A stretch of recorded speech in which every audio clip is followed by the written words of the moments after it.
Hello বন্ধুরা, রাজস্থানের এক গ্রামের এক সাধারণ কৃষক যার জীবনে ঘটে গেছে এক ভয়ঙ্কর ট্র্যাজেডি, আর সেই ট্র্যাজেডির পেছনে রয়েছে এক প্রভাবশালী ব্যবসায়ীর হাত। অবশেষে যখন বিষয়টা কোর্টে পৌঁছায় তখন শুরু হয় জলি বনাম জলির লড়াই। এখন সেই আম্মা যিনি ভিকটিম, তিনি আদৌ ন্যায় বিচার পান কিনা আর দুই জলির এই যুদ্ধে কে জয়ী হবে সেটাই দেখব আমরা আজকের মুভি জলি LLB 3 মুভির এক্সপ্লেনেশনে। তাই গল্প শুরু করার আগে আপনাদের কাছে একটি রিকোয়েস্ট, প্লিজ ভিডিওটি লাইক এবং শেয়ার করে দিন এবং আমাদের চ্যানেলটি সাবস্ক্রাইব করে আমাদের পাশেই থাকুন। তো চলুন গল্প শুরু করা যাক।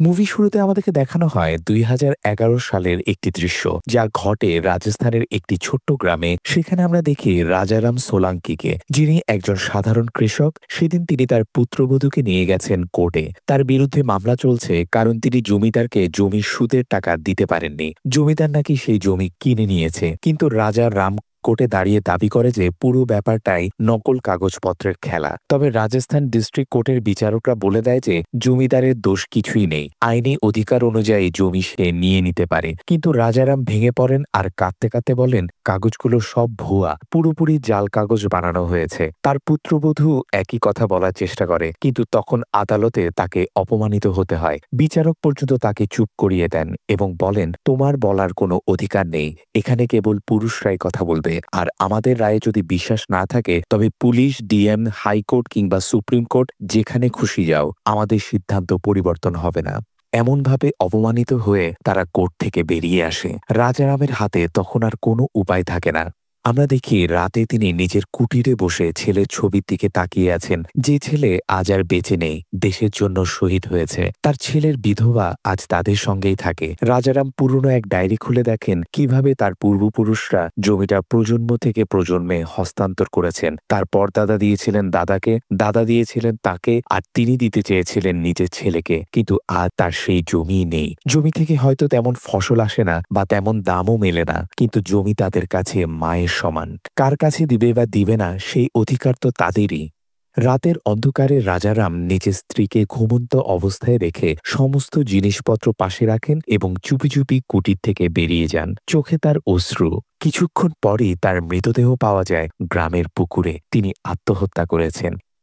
এরপর কয়েক বছর কেটে যায়, আবার আদালতের দৃশ্য দেখা যায়। সেখানে এক বৃদ্ধ লোক নিজের স্ত্রীকে নিয়ে মামলা করেছেন। বৃদ্ধের অভিযোগ ছিল তার নতুন স্ত্রী আসলে মেয়ে নয়, কিন্তু স্ত্রী শশিকলা দাবি করে যে সে সত্যিই একজন মেয়ে। সেই শশিকলার উকিল ছিলেন জলি। জলি আদালতে এসে জজকে বলেন যে শশিকলা সত্যিই একজন মেয়ে, আর যদি সন্দেহ থাকে তবে তার মেডিকেল টেস্ট করানো যেতে পারে, তবে ততদিনে যেন তাকে জামিন দেওয়া হয়। কিন্তু বিচারক রাজি হন না। তখন জলি প্রশ্ন করেন যদি শশিকলাকে জেলে পাঠানো হয় তবে কোন জেলে পাঠাবেন, কারণ কেউ বলছে শশিকলা ছেলে, আবার কেউ বলছে মেয়ে। যদি ভুল জেলে পাঠানো হয় আর তার সঙ্গে কিছু ঘটে যায় তবে দায় কে নেবে? এই কথা শুনে বিচারক সিদ্ধান্ত নেন যে আগে মেডিকেল টেস্ট হবে এবং তার আগ পর্যন্ত শশিকলাকে জামিন দেওয়া হবে।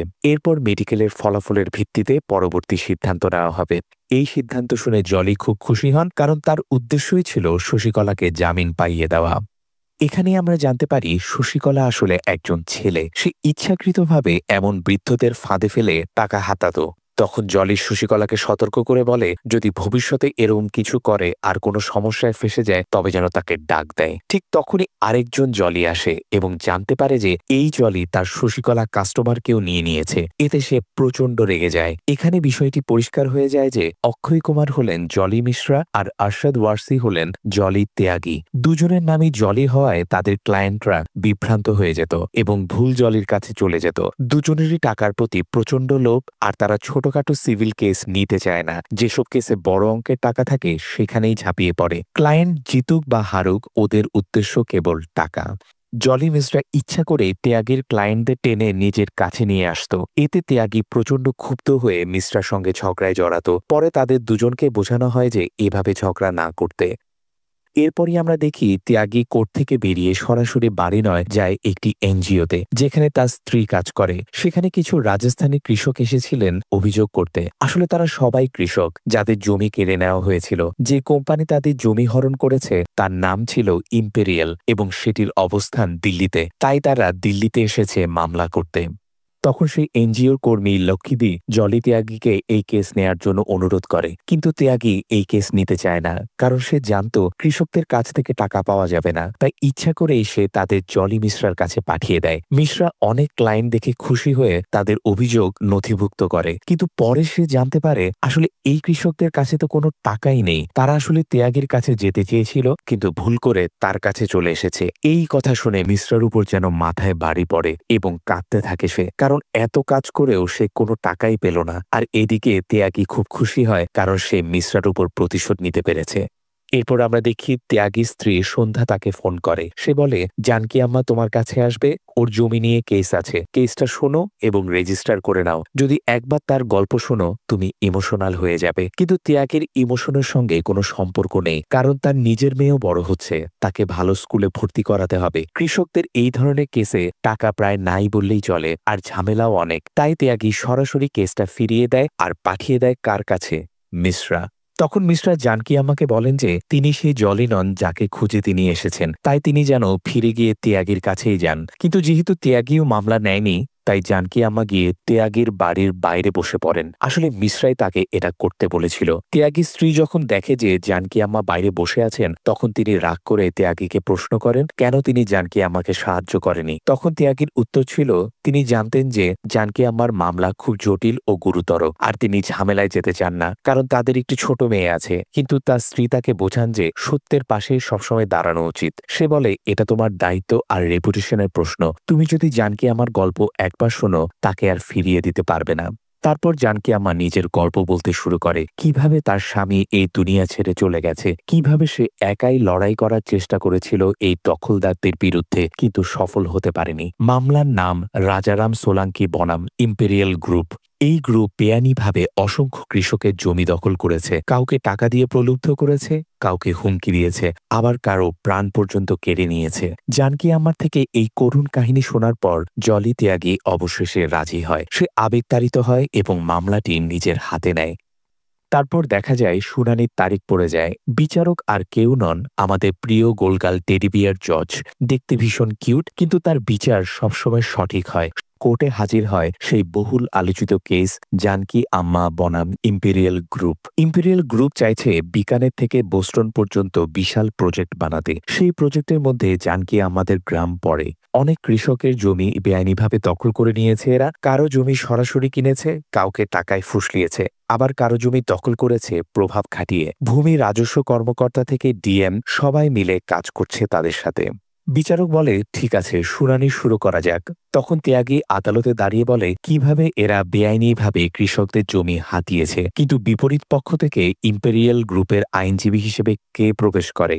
আর কেউ নয়, জগদীশ মিশ্রা ওরফে জলি মিশ্রা। সে মোটা অঙ্কের টাকা নিয়ে ইম্পেরিয়াল গ্রুপের পক্ষে লড়তে এসেছে। মিশ্রা আদালতে ঢুকেই বলে বসে, এটা পুরো ফ্রড। এই কেস এনজিওর পক্ষ থেকে আনা হয়েছে। এনজিওর মূল লক্ষ্য হলো টাকা কামানো, আর এরা কৃষকদের নাম করে লুটপাটের খেলায় খেলছে, কারণ 4000 জন কৃষক ইতিমধ্যেই সই করে দিয়েছে। মিশ্রা দাবি করে যে আসলে জানকী আম্মা ইচ্ছা করে এসব করেছেন। তিনি শুধু ইম্পেরিয়াল কোম্পানির চেয়ারম্যান হারি ভাইকে বিরক্ত করতে চান, যাতে তার কাছ থেকে আরও টাকা আদায় করা যায়। মিশ্রা বলেন জানকী আম্মা 1 নম্বরের মিথ্যাবাদী। তখন ত্যাগী চেঁচিয়ে উঠে বলে, স্যার, এরা সব বিক্রি হয়ে গেছে। আপনি যা দেখছেন, ডিএম থেকে শুরু করে পুলিশ সবাই যুক্ত। তখন বিচারক বলে, ভাই অ্যাডভোকেট সাহেব, মুখ সামলে কথা বলুন। কিভাবে কেউ বিক্রি হয়ে যাবে? কাগজে কোথায় লেখা আছে যে এই 4000 জন বেআইনিভাবে সই করেছে? সই তো সই, আর 4000 লোকের কোনো সমস্যা নেই, শুধু এই একজন ছাড়া। উনি মামলা খারিজ করতে চায়, কিন্তু ত্যাগী রেগে যায় আর মিশ্রার সাথে ঝগড়া লেগে যায়। জজ তখন না পারতে পরবর্তী মামলার শুনানির দিন ধার্য করে।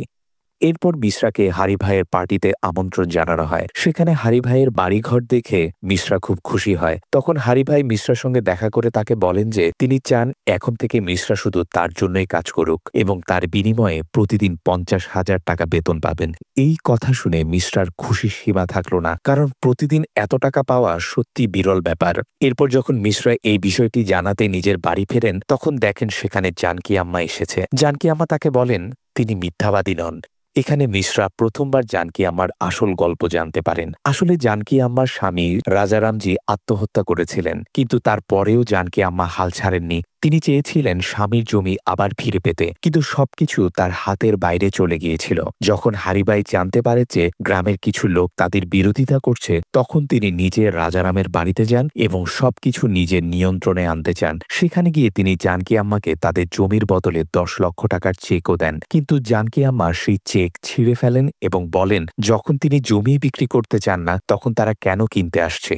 এই কথা শুনে হারিভাইয়ের অহংকারে আঘাত লাগে। তিনি সেখান থেকে বেরিয়ে আসেন, কিন্তু জানকী আম্মার উপর প্রচণ্ড রেগে যান। তারপর তিনি মিডিয়ায় মিথ্যা খবর ছড়িয়ে দেন যে রাজারামের নিজের পুত্রবধূর সঙ্গে সম্পর্ক ছিল এবং তারা ধরা পড়ায় রাজারাম আত্মহত্যা করেছিলেন। তাই রাজারামের মৃত্যু এবং তাদের প্রজেক্টের মধ্যে কোনো সম্পর্ক নেই। আসলে হারিভাই গ্রামের জমি চাইছিলেন সেখানে একটি প্রজেক্ট শুরু করার জন্য, যার নাম ছিল বিকানের টু বোস্টন।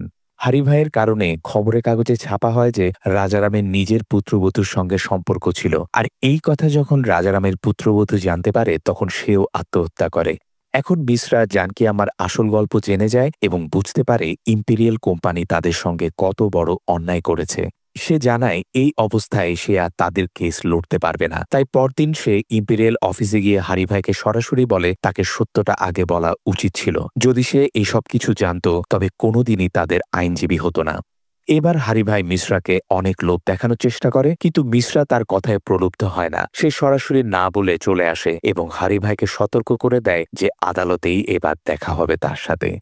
এরপর মিশ্রা জানকী আম্মার কাছে গিয়ে দুঃখ প্রকাশ করে। এদিকে যখন ত্যাগী জানতে পারে যে জানকী আম্মা মিশ্রার কাছে গিয়েছিলেন, তখন সে বোঝাতে থাকে যে মিশ্রার ওপর একদমই ভরসা করা উচিত নয়। কিন্তু জানকী আম্মা তাদের দুজনকেই বুঝিয়ে বলেন যে ইম্পেরিয়াল কোম্পানি খুবই শক্তিশালী, তাই তিনি চান ত্যাগী আর মিশ্রা একসঙ্গে কাজ করুক। বাইরে থেকে দুজনেই হ্যাঁ বলে দেয়, কিন্তু ত্যাগী বলে যে আদালতে মামলাটা সেই রিপ্রেজেন্ট করবে। এতে মিশ্রা রাজি ছিল না, কিন্তু ত্যাগী তার কথা শুনে না এবং নিজেই মামলাটা লড়তে শুরু করে।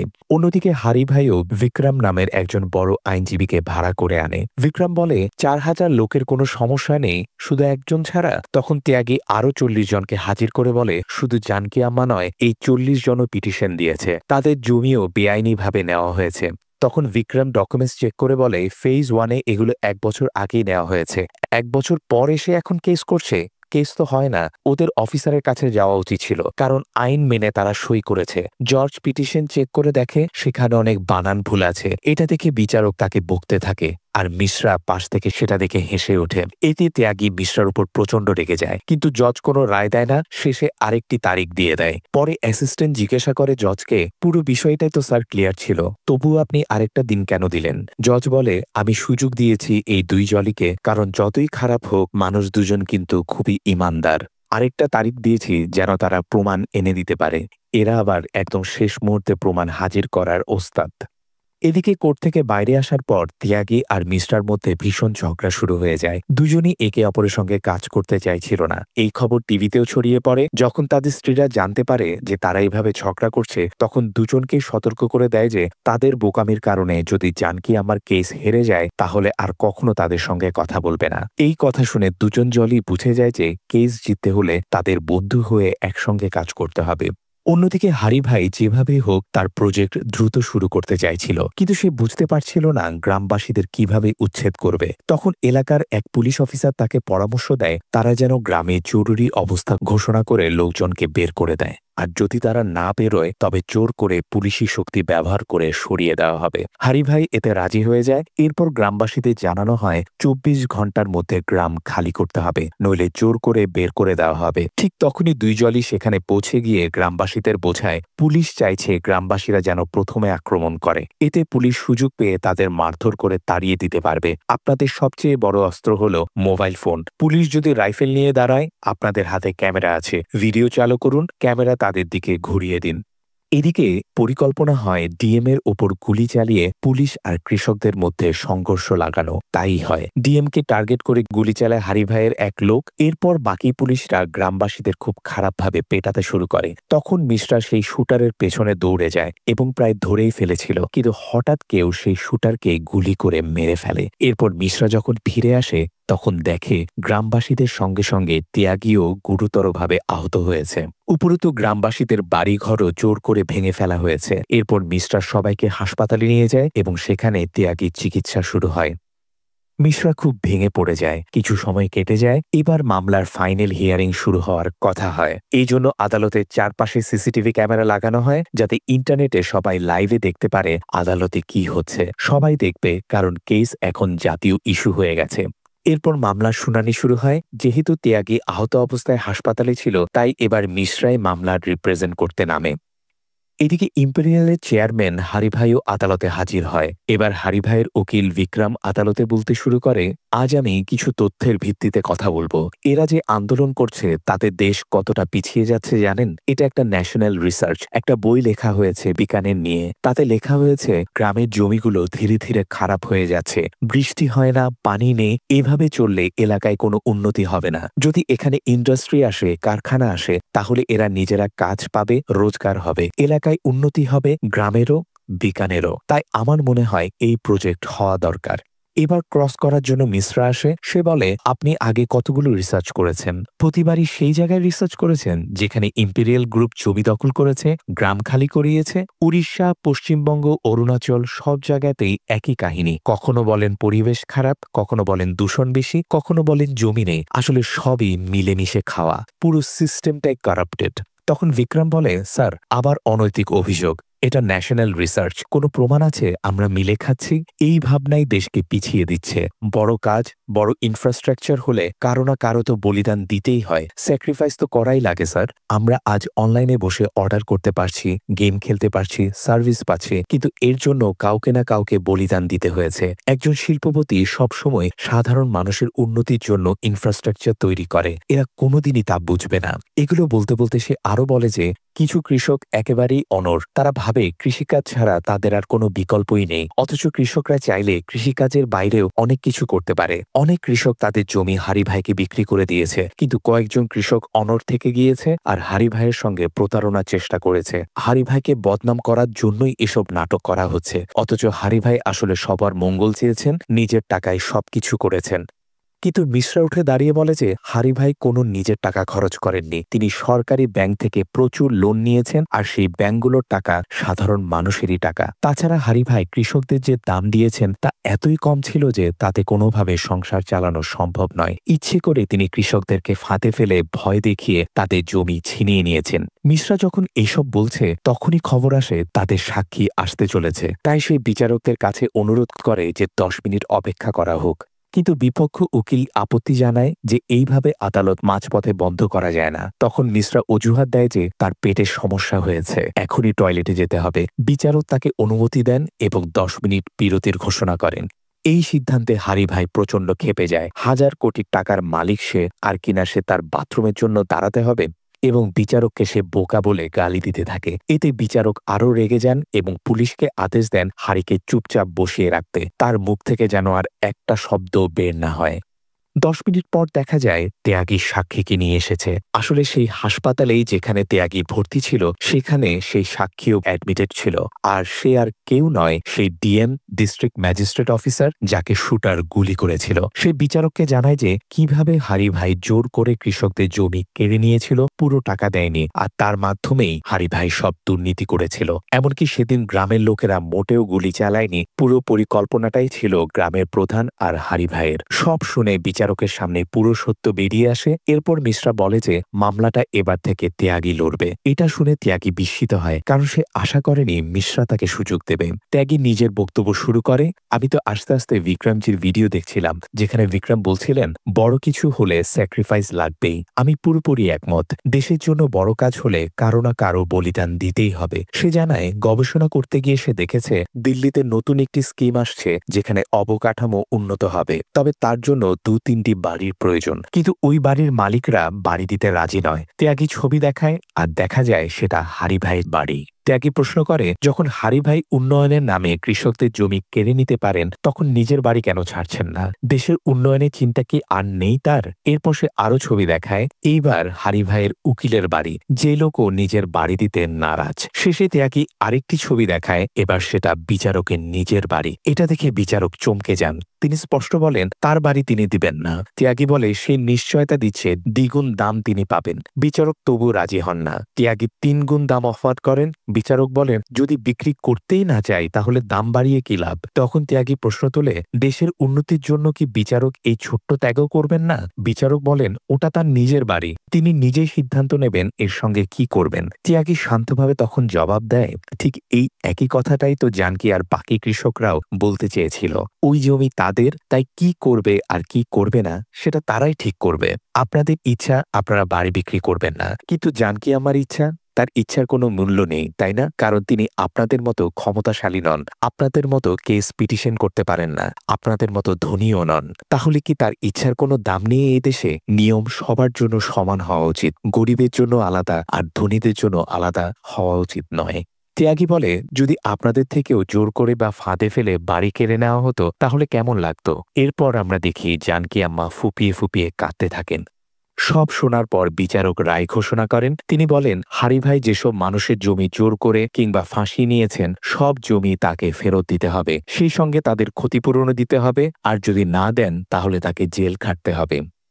এছাড়া বিচারক একটি কমিটি গঠন করেন যাতে খুঁজে বের করা যায় রাজারাম আর তার বৌমার মৃত্যু কিভাবে হয়েছিল। যদি প্রমাণ হয় যে এই মৃত্যুর জন্য হারি ভাই দায়ী, তাহলে তার বিরুদ্ধে সেই মামলাও শুরু হবে, আর এর সঙ্গেই বিকানের টু বোস্টানের স্বপ্ন হারি ভাইয়ের স্বপ্নই থেকে যায়। সে গ্রামের বিলবোর্ডটিও নামিয়ে ফেলা হয়। এই কথা শুনে গ্রামবাসীরা খুব খুশি হয়, কারণ অবশেষে তাদের জমি ফেরত পেয়েছে। তারা সবাই দুই জলিকে ধন্যবাদ জানায় এবং এখানেই শেষ হয় এই সিনেমাটি। তো বন্ধুরা, এটাই ছিল জলি LLB 3 সম্পূর্ণ এক্সপ্লেনেশন। আশা করি মুভির গল্পটি আপনাদের ভালো লেগেছে, এবং আমার এক্সপ্লেনেশন যদি আপনাদের ভালো লেগে থাকে তাহলে প্লিজ ভিডিওটি লাইক এবং শেয়ার করে দিন, এবং আমাদের চ্যানেলটি সাবস্ক্রাইব করে আমাদের পাশেই থাকুন, কারণ আমরাই একমাত্র এই ধরনের ইন্টারেস্টিং ভিডিও নিয়ে আসি। ধন্যবাদ।